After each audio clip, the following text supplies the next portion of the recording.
Welcome to the Jenna Ellis Show, sponsored by Legacy Precious Metals. There has never been a better time to invest in precious metals. Visit legacypminvestments.com. That's legacypminvestments.com.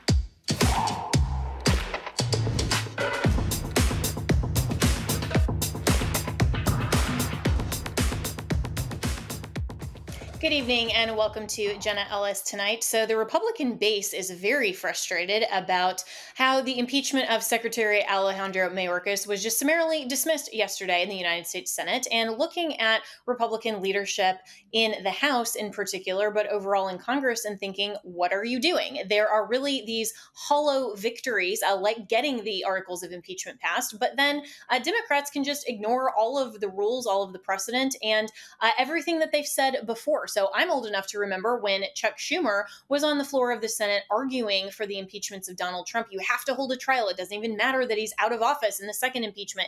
The Constitution requires that a trial is held. That's actually incorrect. But now Republicans are suggesting that trials must be held, and that's also incorrect. And so this is just beyond frustrating on a multitude of levels, but it really comes down to the very basic point. What are Republicans doing? I had the opportunity to talk with Representative Bob Good this morning on my radio show, and he is the chair of the Freedom Caucus in D.C. And I asked him his response to the Mayorkas impeachment fallout. This is what he had to say. I'm almost beginning to think Chuck Schumer is a hypocrite, that he's inconsistent, but I'm probably mistaken. But what it does do, Jenna, is it confirms what we already know. The Democrats want the border invasion. They don't see a problem. This is the plan. These are undocumented Democrats, they believe, streaming across the border. They don't care about the 10 million pieces of evidence incriminating Mayorkis, the 10 million illegals that he has helped across our border. Every resource that he has directed to the border has been with the intention of bringing more illegals in more quickly. Some 9 million nearly now that have surrendered to Border Patrol for all the free stuff from Joe Biden, all the accommodations, and then more than 2 million known gotaways, the even more dangerous. You know, they've caught 300 on the terrorist watch list during Biden's regime these last 3 years, who were the dumb ones who figured, well, we vet so poorly. We're not serious about returning anyone who comes to the border. So the dumb ones that thought they wouldn't get caught, there's more than 300 on the terrorist watch list. How many are among the 2 million, the highly dangerous ones who pay the cartels even more to be part of the Gotaway crowd instead of the surrender crowd? The cartels have made an estimated $20 billion last year off Biden's border invasion, Mayorkas' border invasion, and that's what Chuck Schumer and the Democrats apparently want. And Governor Greg Abbott out of Texas tweeted this earlier this morning. If Secretary Mayorkas will not be held accountable for refusing to follow federal law, why should any American be accountable for refusing to follow federal law? The Senate sets a double standard for Americans. You will reap what you sow. He's right. I mean, the Biden administration is the one suing the state of Texas for their border policies, which are actually constitutional. You can see that in the text of Article 1, Section 10. And yet the Biden administration is saying to Texas, you can't enforce the border, but we're going to go ahead and just ignore federal law and the Constitution, and we won't be held accountable. So this is what Representative Good had to say about Texas and Greg Abbott's tweet. And Governor Abbott knows it better than anyone else, of course, because he and his citizens are living it like no one else on the front lines, as the largest portion of the border is the Texas border. And as he and his team have tried to stand in the gap and protect their citizens, and then by extension protect Americans, that's who the Biden administration goes after. That's who they try to hold accountable. They say, no, Texas, you can't do that. No, you don't have authority to implement border security or to turn back illegal aliens from invading your state. We're not going to do it. Matter of fact, we're trying to help perpetuate the invasion, and we're going to sue you, challenge you, fight you, no matter that hundreds, as we saw a couple of weeks ago, bum rush, mob rush Texas border personnel to force their way in violently. Did that bring a reaction from the Biden administration? You know what? Maybe we got to start protecting citizens. No, they're not, because this is a lawless administration, to your point. They don't care about the Constitution. They don't care about the law. There's not equal application of the law. Everyone is not equal under the law in this administration. It's a two-tiered justice system. It's a weaponized federal government. They're abusing their power, and Secretary Mayorkas is certainly abusing the authority that was placed in him when he was named Homeland Insecurity Secretary, I guess we should say. And meanwhile, Speaker Johnson seems to have just completely moved on and is now justifying an aid package of billions of dollars to go to Ukraine when he's not fulfilling his promise to the base when he took over the gavel to actually prioritize America's border first. And this is really frustrating and begs the question, what is Speaker Johnson doing and why? He's justifying this based on these classified briefings. And of course, it's the trust me bro kind of theory. And I would have said prior to Speaker Johnson taking the gavel, and in fact, I did say that he would have been the best speaker for the job. I supported him for speaker, and I would have said that out of everyone in Washington, he was the most trustworthy, stalwart conservative. But now he's not even trying to obstruct Democrat priorities. So I asked Representative Good what he thinks of Speaker Johnson and what can we possibly attribute this flip-flop to? This is what he had to say. Well, he was against Ukraine funding before he was for it. He was for visa reform to protect Americans' constitutional liberties until he became against it. In both cases, it was because he got briefed from the intelligence community, the military-industrial complex, which I guess has scared him.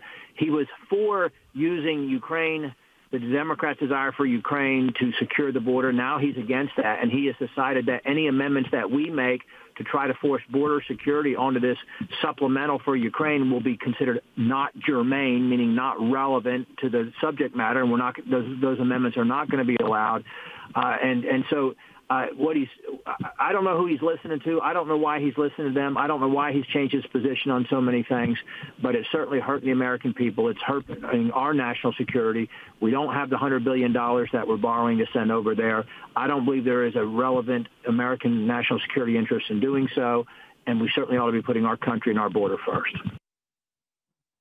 So when we have really a uniparty that is the far leftist Democrats and then the DNC light, which is the Republicans now, what is the solution? Well, clearly Washington, D.C. is broken. I saw that in my time there. The swamp is more corrupt than you can possibly imagine. The solution has to be the states. And I support Governor Abbott, my home state now, Florida, Governor DeSantis, that are using the principles of federalism and the Constitution to truly protect American citizens in red states. That has to be the solution now until we can change Washington from within. That's why I support the Article 5 project. We'll be right back with more.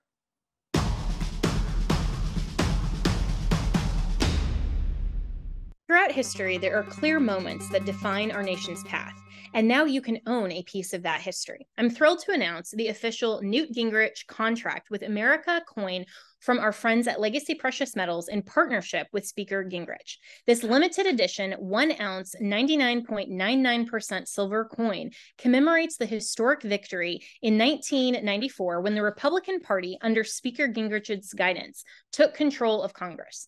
The Newt Gingrich contract with America coin also symbolizes the transformative political platform that led to the landmark achievements like the overhaul of the U.S. welfare system and the Balanced Budget Act. This is a limited edition coin that will sell out. So whether you're looking for the perfect gift or you want to own a piece of history, act fast before they run out. The Newt Gingrich contract with America coin is more than an investment. It's a tribute to honest government and America. You can order it online at newtgingrichsilvercoin.com. That's newtgingrichsilvercoin.com and use promo code Jenna, that's JENNA, to get $10 off your purchase. Go to newtgingrichsilvercoin.com now.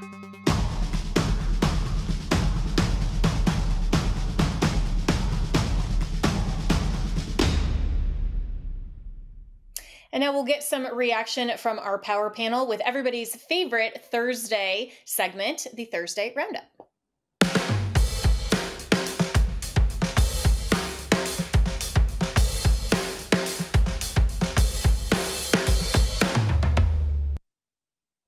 Joining our power panel today is Robin Biro, who is a Democrat strategist. We have Dave Reaboi, who is a fellow at the Claremont Institute, and John Cardillo, who's former NYPD and a GOP strategist. So, gentlemen, welcome. And we want to first talk more about the fallout from the unilateral dismissal of the U.S. Senate yesterday of the impeachment articles against Mayorkis and the utter hypocrisy of Chuck Schumer talking about how this is totally constitutional. But I'm old enough to recall when he said the exact opposite in the impeachments of Donald Trump. Listen to this.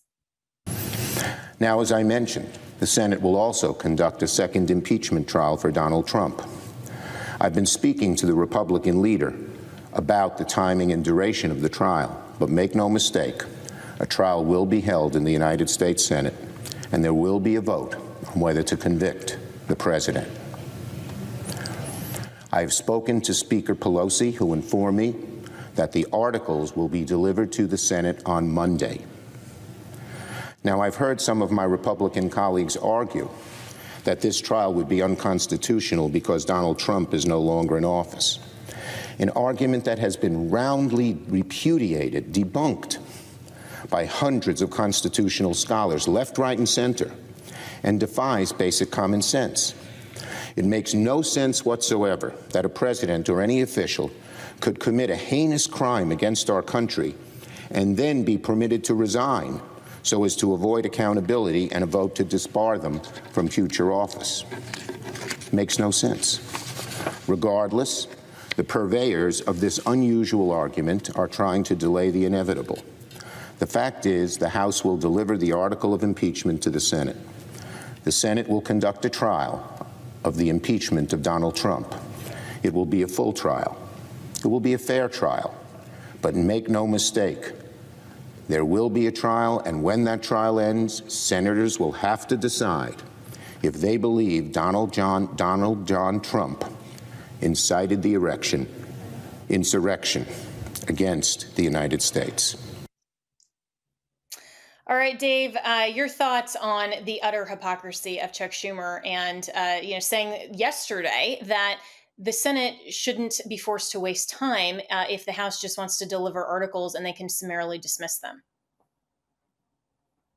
Well, Donald Trump is such a unique threat to democracy that we're going to have to throw him off the ballot and make sure to pre-clear all of the folks who are allowed to run in the name of democracy.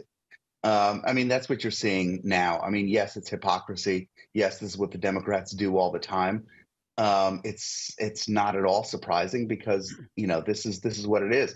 It reminds me of Marcuse's repressive tolerance from the '60s, which has taken over the left in completely. Which is that the principle of that is that there's no such thing as free speech for whoever they don't like, and that's what this is. All the rules are just based on the friend-enemy distinction, and Donald Trump is an enemy, so that's what they do. And Mayorkis is obviously not an enemy, so he gets all the benefits. We talk about this all the time as being horrible and full of hypocrisy, and of course it is, but it's just another sign that we cannot coexist in one nation. Like this, because all the principles of comedy between the two parties are just have evaporated. Well, Robin, so what about that? This seems manifestly unfair, and it seems like a political outcome rather than rules of fairness and the rule of law. I agree, and I wish that this had played out, actually. And I was really curious when Chuck Schumer said that it was unconstitutional, so I had to look it up exactly what part he was saying was unconstitutional. So what he's saying, alleging, is that it violates Article 2 of the Constitution, that Mayorkas's deeds and actions don't rise to the level of high crimes and misdemeanors. I would say, look, I'm an Army Ranger veteran, and there's something called dereliction of duty. And I would argue that, look, I'm a Democrat, but I have issues with Mayorkas and how he's performed his job. I think at a minimum, he's been derelict of duty. I don't think he's been doing his job the way. Now, I will caveat that with one thing. Since it's been summarily dismissed, Jenna, Mayorkas has been shifting his focus on child exploitation. And for that, I'm grateful. He's still receiving a salary. He's got to do a job. But I do wish that this had played out. Well, he's still ignoring the border and he's still ignoring federal law. And so, John, I mean, if Chuck Schumer wants to make the argument that it's unconstitutional not to hold a trial, not to hear evidence, not give senators the opportunity to vote, then he's violating his own standard here. Look, it's also treason to take bribes from foreign governments through your crackhead son, but that doesn't stop the Democrats, right? That doesn't stop the Biden administration. Listen, I loved that Mayorkas was impeached. We knew it was going to go nowhere in the Senate. Is this kind of bias and, as Dave notes, friend, enemy, special treatment surprising anybody? No, because we knew this was how it's going to play out. As to Robin's point about Mayorkas now focusing on child exploitation and trafficking, that's really window dressing, because HSI, Homeland Security investigations, have always been at the forefront of that. They lead by magnitudes, even the FBI and big city agencies like the NYPD on that. And so Mayorkas is simply saying, hey, look what we've always been doing really well. That's what I'm focusing on now. But he's really not. The problem I always had with the Mayorkas impeachment, though, Jenna, again, knowing how it was going to play out, is, how do you impeach Mayorkas and not Biden concurrently? Because Mayorkas can't do a damn thing unless the White House tells him he can do it, and he's not allowed to do what they tell him he can't do. And they're the ones telling him to leave the border open. So if Mayorkas were to go and order every agent in the Department of Homeland Security, pull all those Coast Guard guys and Secret Service off the presidential detail and ordered them down there, what happens? The White House chief of staff fires Mayorkas and they put somebody in who are going to do their bidding. So impeaching Mayorkas without impeaching Biden on the border issue, to me, was always, okay, we'd have gotten him at a Pyrrhic victory at best, right? We knew we weren't gonna. But I think this problem is much bigger than that one guy. Yeah, I would agree with you. And that was the same conversation I had with Representative Jim Jordan and some of the others when the impeachment of Mayorkas happened, because it seemed to be just symbolic for the Republicans and not have really any teeth. And we saw that play out. But we'll be right back with our power panel with more here on Jenna Ellis Tonight.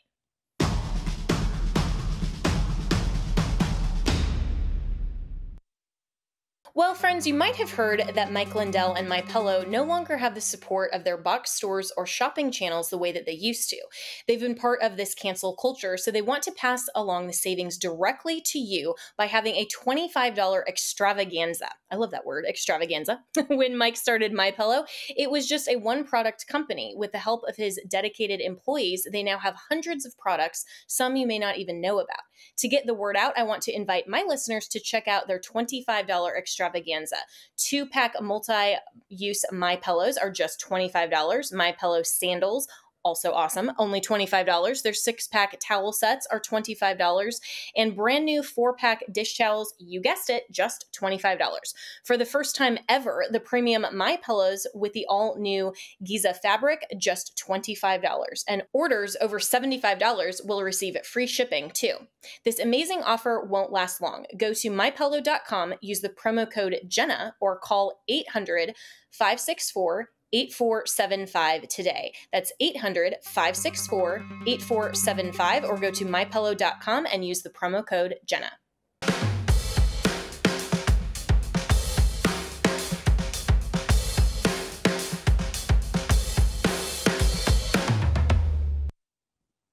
And we're back with the power panel, Robin Biro and David Reaboi and John Cardillo. So speaking of symbolic victories at best for Republicans, they're also having some very tangible losses, including supporting Democrat priorities with specifically the Ukraine aid package. And Speaker Mike Johnson has continued to defend his drastically different position than when he took the speaker's gavel. And there's actually a memo that has been floating around Congress over the last about 48 hours that show the timeline of how Mike Johnson's position has changed. And he's blaming this on classified briefings and just changing his position, saying, I want to do the right thing. Listen to what he said to a reporter. I'm doing here what I believe to be the right thing. I think providing lethal aid to Ukraine right now is critically important. I really do. I really do believe the intel and the briefings that we've gotten that I believe Xi and Vladimir Putin and Iran really are an axis of evil. I think they're in coordination on this. I think that Vladimir Putin would continue to march through Europe if he were allowed. I think he might go to the Balkans next. I think he might have a showdown with Poland or one of our NATO allies. To put it bluntly, I would rather send bullets to Ukraine than American boys. My son is going to begin in the Naval Academy this fall. This is a live fire exercise for me, as it is so many American families. This is not a game. It's not a joke. We can't play politics of this. We have to do the right thing. And I'm going to allow an opportunity for every single member of the House to vote their conscience and their will on this. And I think that's the way this institution is supposed to work. And I'm willing to take personal risk for that because we have to do the right thing, and history will judge us.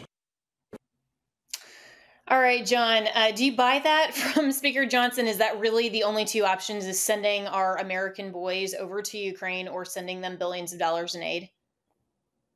No, it's preposterous because we've already sent them about what Russia's military GDP is at this point. I mean, that's a fact. I mean, that's a financial fact. It's preposterous is what it is. And so somebody is strong-arming Johnson or promising him something down the road. I think he's being blackmailed. They had, salacious images of him. No, but this is DC politics as usual.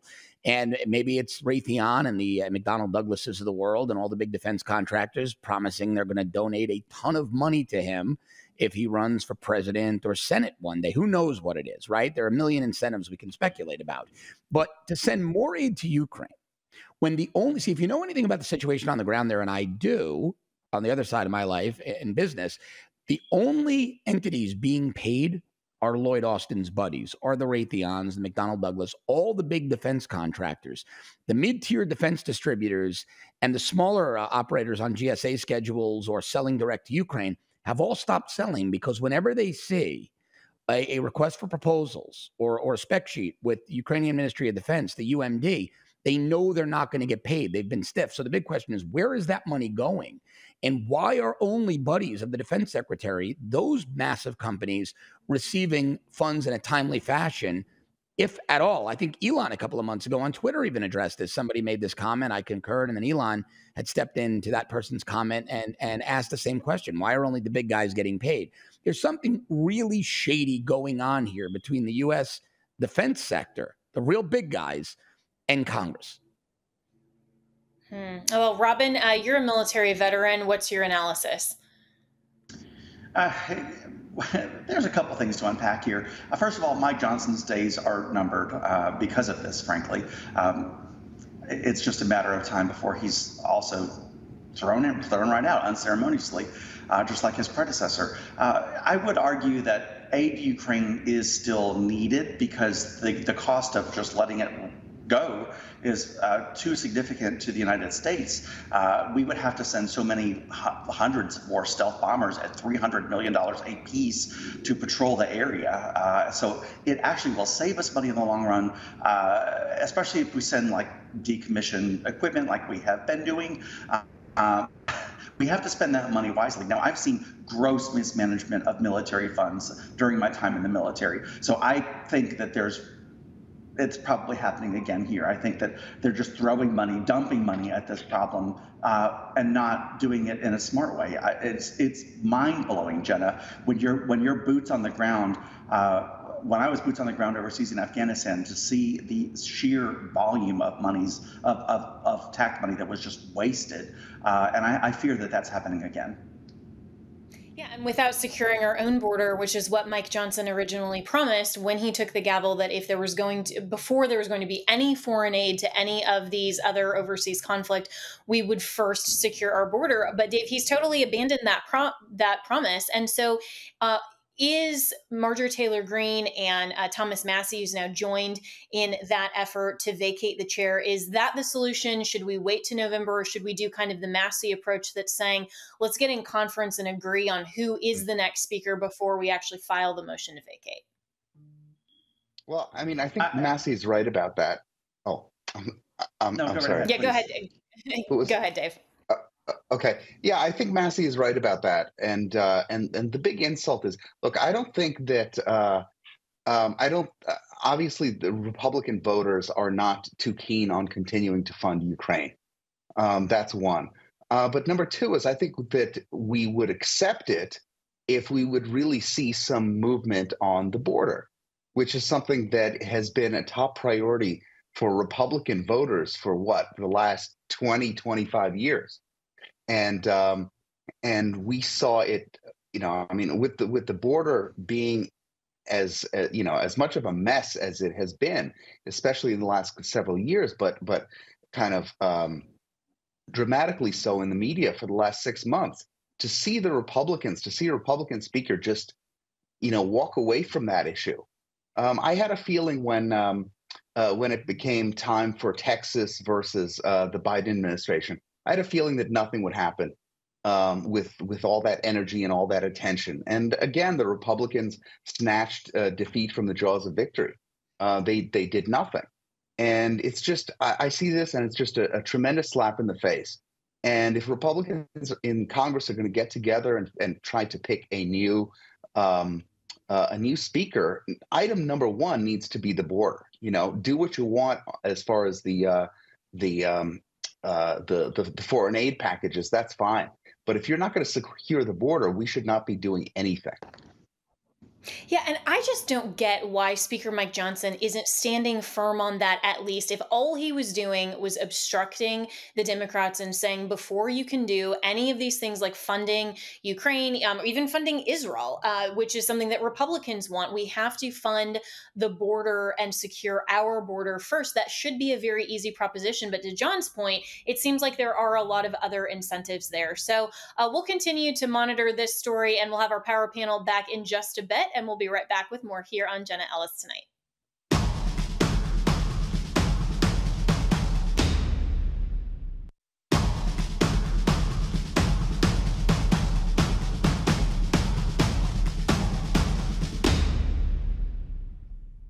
Well, as the United States is considering giving billions more of our tax dollars to Ukraine, let's turn to a finance piece from Yahoo. This headline saying that foreign holdings of U.S. Treasuries hit record high. Japan holdings rise, data shows. And this from Reuters. Foreign holdings of U.S. Treasuries surged to a record in February, its fifth straight monthly rise. Treasury Department data released on Wednesday showed holdings totaled $7.965 trillion, up from a revised $7.945 trillion. We're talking in trillions. That actually, those decimal points make a big difference. In January, Treasuries owned by foreigners rose 8.7% from a year earlier. So joining me now to discuss is Tho Bishop with the Mises Institute. So Tho, why should Americans care about this story and what's going on in Japan? Well, it's interesting because there's a few dynamics to this. One is foreign holdings of debt are increasing in part because there's a lot more debt out there. Actually, last month we had the Treasury the debt creation was at new levels, kind of pandemic levels. This goes to a lot of the chaos in DC right now, the dysfunction, without any sort of attempt for reining in the runaway spending that we have here. But this gets to an additional element as well, is that often we talk about all the problems that America has domestically, and these are very real problems. The Fed prints too much money, we spend too much money, regulation's bad. But one of America's best exports have been bad economic ideas.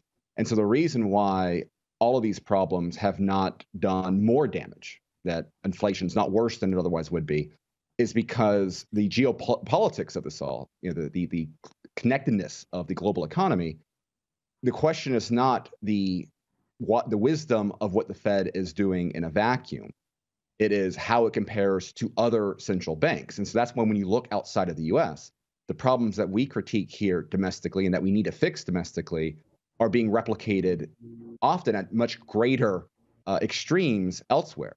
So Japan has a massive problem with spending. Their debt to GDP has long been even higher than the United States. China has a similar dynamic. Europe has a major problem going on. All of these places have been dealing with their own inflationary problems. You look at Europe in particular, you combine the energy side of it, a lot of stresses to their economy. And so when you have the uncertainty internationally, for all of its problems, the US debt, the US dollar, US treasuries are still seen as the safest harbor out there. And so when you particularly add in the winds of chaos in geopolitics, wars in the Middle East, wars in Eastern Europe, that is always going to have a flock to safety. And again, for all of our problems, the U.S. Treasury, the dollar, is still seen as one of the safest places to go. Though it is worth noting that gold hit a record high recently. There's other assets out there that are less political in nature that are also benefiting from some of this chaos. But it's not surprising to see U.S. Treasuries continue to benefit as well. It almost seems like there should just be a worldwide declaration of bankruptcy and everybody kind of start over. I mean, when did, and of course I'm being facetious, but when really did the major debt problem start worldwide? I mean, we analyze America, but has this just been more of a recent phenomenon that a lot of these countries are following in the debt crisis problem? Well, really, this has been kind of a century in the making in many ways, right? We've gone through kind of different global monetary regimes, right? We used to have an international gold standard, and then that was changed for the Bretton Woods standard that still had an element of gold into it, but the dollar played a larger role there. And then the dollar went off the gold standard in 1971, and that kind of created a completely kind of fiat global reserve current environment. And then again, the reactions that the central bank, that the Federal Reserve did, in decades after, particularly, after 2008, normalization of policies that would have before that seemed as extreme.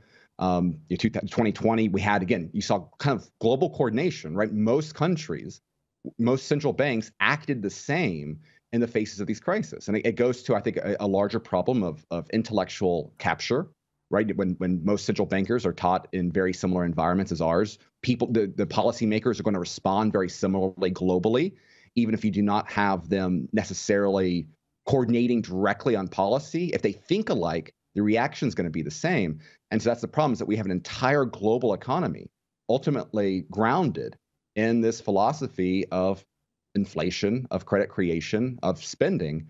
And when you start seeing, I think anytime before we get any massive economic crisis in the U.S. where the chickens come home to roost for the problems of the dollar, it was always going to start in other areas, right? It was going to be banks like Argentina, countries like Argentina, much smaller ones, dealing with their massive inflationary issues. Then it was going to trickle upwards. The euro, in particular, very interesting project, because not only do they have the bad policies of the United States, but you also have different countries, some of which are more responsible than others.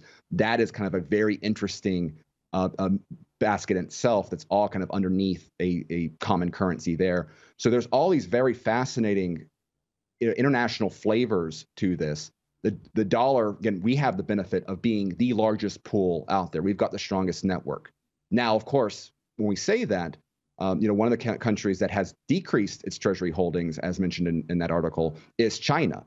We've seen the BRICS. We've seen this move to a more multipolar world, driven by some of these geopolitical concerns. And so that is something that is growing. That's a growing risk. It's not something that's going to challenge the dollar in the short term. But even that network benefit that the dollar has had, that is being challenged in part because of responses to American foreign policy. And so again, that's just another additional complication to this wonderful game of the economics of geopolitics. Yeah, it is also fascinating. And in just the last minute we have with you, Tho, what do you attribute this policy and philosophy to? Because it seems like anyone, whatever their discipline, whether it's economics and finance or jurisprudential concerns or any of these sort of philosophical underpinnings of policy, I mean, do they just figure out what the university wants them to think, and then they don't have analysis beyond that? I mean, conservatives do, but it seems like those in power just really don't think beyond whatever the status quo is. Well, in the 20th century, there was a massive ideological change in what the discipline of economics itself was. It's kind of a radical thing, and it was the Keynesian revolution. It really came into full gear during the Great Depression and World War II. And I would argue that one of the big reasons why this became so popular is because it was very opportunistically useful for governments. Because the Keynesian and we're going to have to stop it there. And I wish I could hear the rest of your response. And we'll have to have Tho back, but we'll be right back with more here on Jenna Ellis Tonight.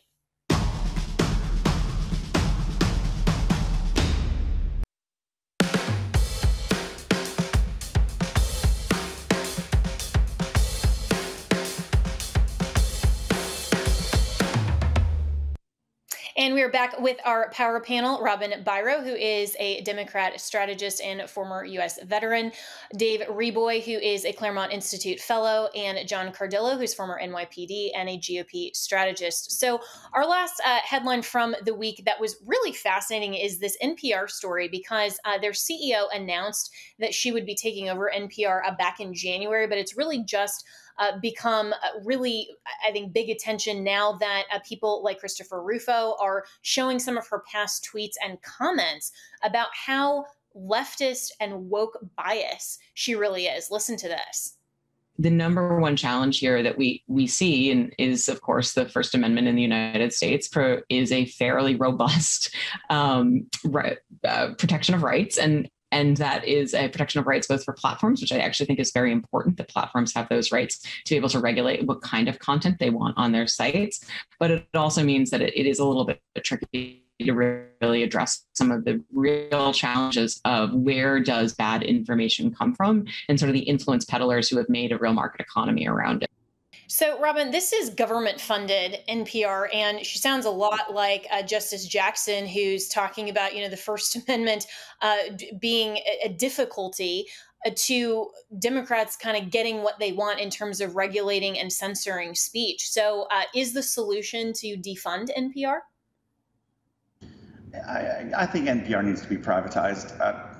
Look, for the listeners and viewers, I would encourage you to just Google media bias chart and look at that. NPR is very much to the left, as is, of course, MSNBC and CNN. And then you've got Fox News and Newsmax off to the right. There is media bias. It is a very real thing. And NPR, they receive all this government funding. I think it needs to be privatized. Defund NPR. Yeah, yeah, hashtag. There we go. That'll be the hashtag for this show. But it's ridiculous.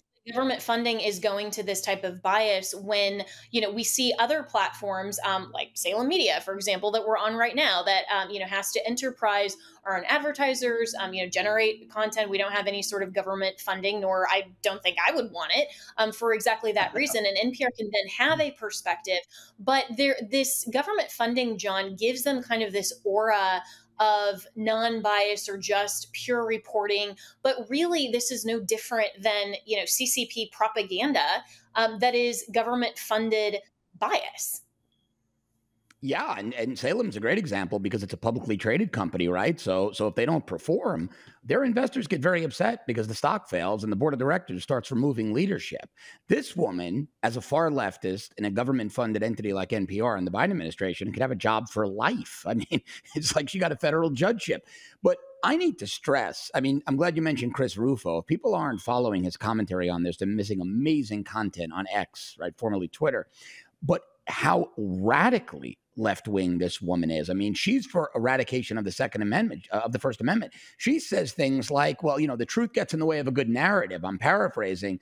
The truth gets in the way of social justice and our ability to control the way people think. She's dangerous. We could joke about her all day, but having a woman like that in a position of power and in a position to dictate editorial content and make editorial decisions and production decisions at what, like you say, Jenna, is perceived to be a middle-of-the-road government-funded outlet is incredibly dangerous for this country. Yeah, and when we're talking about things like, misinformation and disinformation and what we saw with the Twitter files and the Biden administration actually putting pressure on social media platforms, what's to stop them from saying that if NPR wants to continue to be funded, then there are strings attached, and maybe that's what's behind this CEO. But Dave, Yuri Berliner, who was a reporter and actually wrote this excellent piece that was basically whistleblowing from the inside of NPR and showing their bias, was then suspended without pay, and he just resigned this week. And so will there potentially be accountability for NPR, or is this story kind of going to go the way of standard Republican red meat fare that everybody yells about it and screams, but at the end of the day, Democrats just ignore it and continue on? I think you know the answer. I think this woman is absolutely perfect for NPR. She is exactly what NPR is from top to bottom and always has been. So in a sense, there's no mismatch between between the leader and the rest of the organization. But that said, it's just absolutely inexcusable that here we are going through this again with Republicans too timid to defund NPR. I don't understand. And it's this issue, and it's a lot of other issues have kind of come together in my mind. And look, it's very hard for me to get worked up about any of this when we know what the Republicans will do. They control the House. You know, there's no excuse. They control the funding of the federal government. There's just no excuse for this to be going on year after year, decade after decade. And, you know, I mean, there's an old saying in consulting, which is you can't want it more than the client does. And, you know, I can't want it more than the GOP does.